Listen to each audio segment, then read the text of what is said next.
What's going on, people? Welcome to another edition of Gen Sports Corner, back at you for 119 2020. This is championship game week for the NFL. Big time games today. Lot to talk about with that. Um, it's been a very interesting playoff run for all these teams involved.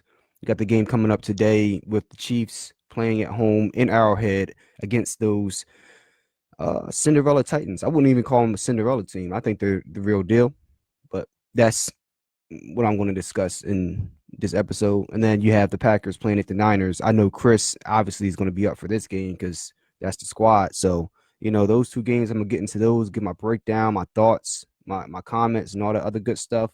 I'm going to talk about the Sixers real quick. They had a win last night over the Knicks, a very close win. I think 3 points was 90-87. So, congratulations to the Sixers for picking up another dub and staying competitive in that playoff race. Coming up as we come up on an All-Star break, we're about like a game out of fourth place, so got to keep the wheels moving on that. I want to have a guest on today, from overseas, to give me some of his insight on sports as well and who he thinks is going to win. But let me get into these two games. I left two polls in the I don't know where they'll be on the screen, but I have two polls for each of the game. Go ahead and leave your thoughts. Who you think is going to win each game today on Championship Sunday. Um, and I want to give a brief recap of what happened last week. Um, and obviously, the big game with the Titans and the Ravens. What happened? Why it happened? What things did the Ravens do wrong that they could have changed to influence the outcome of the game? What did the Titans do right? And then I want to get into it ain't really too much to get into with the Niners Seahawks. Seahawks just aren't that great of a team. I didn't think they were going to win, regardless of whether it was the Eagles or the Seahawks. It was going to be a rough go of it going out to Candlestick Park and trying to get the dub there. They're a really tough team on defense. Um, Let me go ahead and bring in uh one of my guests. See if I can get him in this chat. Everybody in here, I appreciate you guys tuning in. Just give me a quick second, y'all. And if you have anything that you want me to talk about, leave it in the comments below so I can kind of talk about it in real time as I see the comments. All right.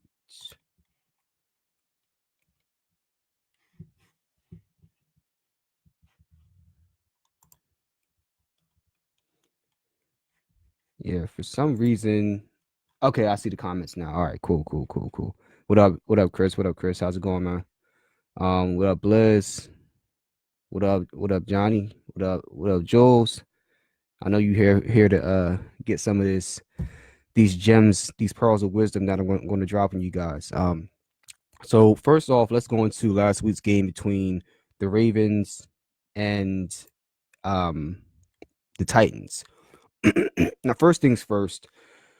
Um, Going into the game, I wasn't able to do a prediction bit beforehand, but I was actually having a conversation with a couple of my coworkers. When the person that I work for, he's actually a Ravens fan. He lived in, you know, he's a big time Ravens fan. He was talking about buying some tickets to the game, uh, and going down there and checking it out. He was talking about how they were cheap, maybe like $150 or something like that. I don't know if they were nosebleed seats or what have you, but he was going to buy some tickets and go down. And I was like, don't waste your money. He's like, I don't think they're going to win. He's like, nah, they'll win. They'll win. Don't worry about it. I'm like, you think so, but you're completely dismissing this Titan team and what they bring on defense, and just as a team as a whole, because they play that rough, tough, bloody your nose up style of football on both sides of the ball. Mike Vrabel, not only was he a player, an integral piece of those Patriots defenses of the early 2000s, he was, I believe, a coaching assistant under Bill Belichick, if I'm not mistaken. And he brings a knowledge of the game as a player and as a coach under Belichick. And it showed when he played Bill. I mean, he outbilled Bill in that game. And he just knows how to take away your strengths and make you beat him another way. That's that's what that's what Bill Parcells was a master at. That's what his offspring Bill Belichick was a master at, and that's what Mike Vrabel is excellent at. And they really just took away that read option from Lamar Jackson, and they made him think faster than he wanted to when he was sitting back in the pocket trying to make plays. No Cowboys fans allowed. I'll allow it for Jules. I'll allow it for him, but nobody else. Um, and even then, I do it begrudgingly, but so be it. um, yeah, they made him think faster. They made him play faster than he wanted to. And um, I was just looking at some of the all 22 footage. This channel called the QB Lab. I'll leave a link to the channel in the description when I'm done this video. But he showed a play where they came out in a Rams formation. So they came out with 4 wide receivers in a bunch formation, and they came out specifically to beat quarters. So quarters coverage on his defense is cornerback here, 2 safeties sitting right here, maybe like 8 to 10 yards off the line of scrimmage, and the safeties they drop back straight to kind of they cover one side of the field here, one side of the field here, and the middle is open to manipulation, uh, as it were. And the corners, your cornerback here and your safety here, they're cutting off this whole quarter, and the same thing on the other side. In the middle, that's where the weakness of the defense lies at. So you come out in these stack formations. You have 2 wide receivers over here. What the Ravens did was they had 1 wide receiver on the outside go up and run a post to the middle of the field, and the outside receiver runs up and runs kind of like an out to the sideline, and the safety has to make a choice. Is he going to cover the middle of the field, or is he going to cover the out route? And on this particular play, um, the safety kind of played outside leverage, and the wide receiver got the drop on him, as it were, and had the post running right up the center of the field. Instead of actually going for the post throw, Lamar Jackson goes for the out route. And that just shows you an example of him playing too fast. He took, and it was a beautiful throw. He made the throw, great catch. But the correct decision in that situation would have been to throw the post and go for the big play, the big score. And that was indicative of some of the things that plagued them all game. And he looked like he had happy feet back there. He looked a little jittery, and he got away with that during the season. But as soon as the playoffs came and he played another really, really tough defense, some of his deficiencies showed. And they just got after him. That defensive line for the Titans, they were beating double teams. And that I think it was Casey. He beat a double team on the first interception. Him splitting the left guard and the center, that directly influenced Lamar Jackson's throw, and it was just a little bit off. And the tight end should have caught the ball, but it went off his hands, and it got picked by Byard, number 31, and he took it back to midfield. It's those little minor small details that can make the difference between a reception for 20 yards or an interception going back for a pick six. They really matter, and those little details they make or break your season, and that's why Baltimore ended up heading home. And on offense, Titans, Ryan Tannehill, like I said in the last video, he didn't do anything in Miami with the Dolphins, the Dayton County Dolphins. I will not call them the Miami Dolphins. The Dayton County Dolphins, they did not show him in the best light. And he ended up going to Tennessee.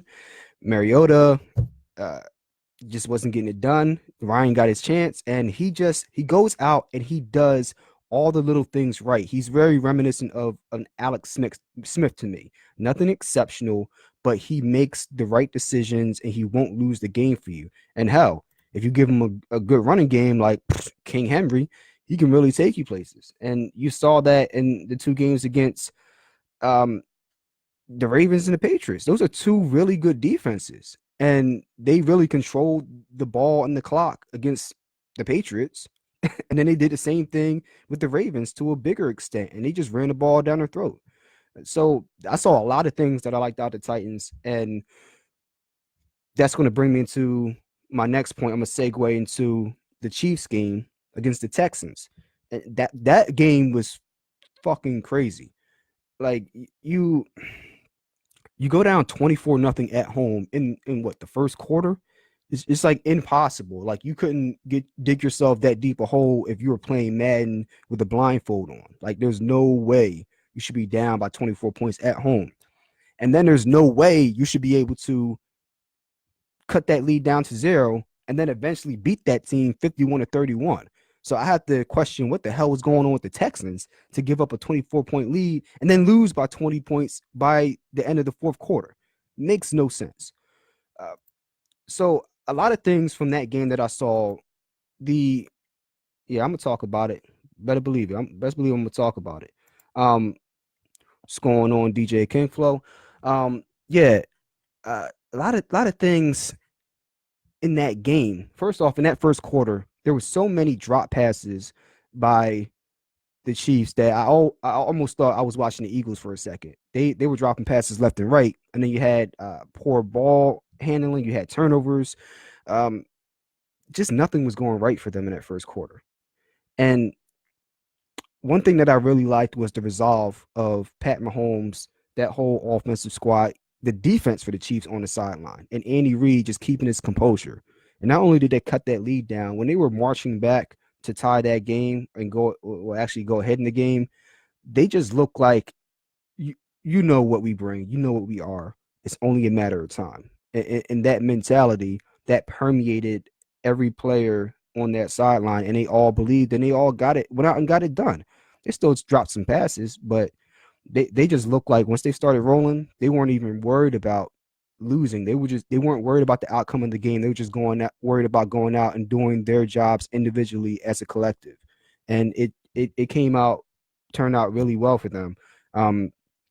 They kept doing the same things. They kept running the same route concepts, and they started actually catching the ball and just making plays. And the Titans, and what I said, I think I did do a prediction for them. I said they're either going to be hot or cold. There's no in between for them. And on defense, they can't stop anybody, even with JJ Watt back. And I think I'm quoting myself almost word for word. Even with JJ Watt back, that secondary is Swiss cheese. And I was proven right because you have no cornerbacks back there. You have Jonathan Joseph, who's like 73 with no knees. Like he's not. You don't have anybody to run with those receivers. Tyreek Hill, it was a matter of time before he broke loose, or Travis Kelce. Like they had no way to address those weapons. So I picked the Chiefs to win. When he went down 24-0, I was like, I don't know how they're going to do it. They better figure it out. I think they're going to win, but y'all ain't going to do it like this. But they ended up pulling together and getting the dub. So that brings us to the matchup today with the Chiefs and the Titans. And it's a very crazy matchup because you have a very, very, very, very, very, very, very solid Titans defense. It's you don't have one great player. You have a collection of very good players who know where they're supposed to be when they're supposed to be there. And they get after quarterbacks and they just make things very nasty and ugly on that side of the ball. Against an offense in the Chiefs that is explosive, that can put up what, 4 touchdowns in this, or five touchdowns? Yeah, 5 touchdowns in the span of 12 minutes and 3 touchdowns in the span of like 3 or 4 minutes. That type of explosion on offense. You're pitting these two Titans, no pun intended, against each other. And this is the way I see it. And ironically, I actually saw I think I was looking at some highlight videos of the cheetah of Tyreek Hill about like 2 months ago. Just I don't know, just admiring his skill and the catching ability and all that. And I came across a video of Adoree Jackson and his his matchup against Tyreek Hill, and it was really intriguing because Adoree Jackson, he did very well matched up against Tyreek Hill when I was looking at that footage. Tyreek Hill had a couple catches, but he didn't do a whole lot, and Adoree Jackson was right on him. Adoree Jackson, you're talking about Tyreek Hill, a guy that runs a 4.228 or something like that. But you're talking about Adoree Jackson, who's like a 4.3 guy. So he's able to one keep up with Tyreek Hill, and two, he plays great coverage, and he showed it all year. And he played well when he played against Tyreek.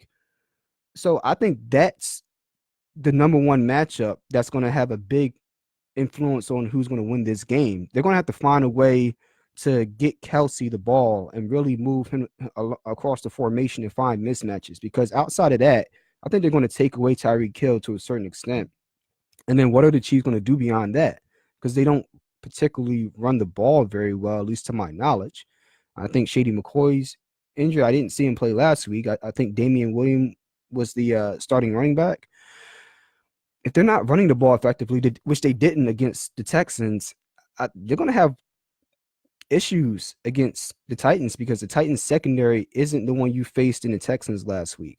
Like I said, Adoree Jackson is going to be matched up on Tyreek Hill. Then what you going to do? You're going to have to find other guys to make plays. I think they can, but the teams that have had success against the Chiefs this year have been teams that have been willing and able to play man coverage across the board and just have guys on their receivers like glue and tell Pat Mahomes, make a play, make a throw.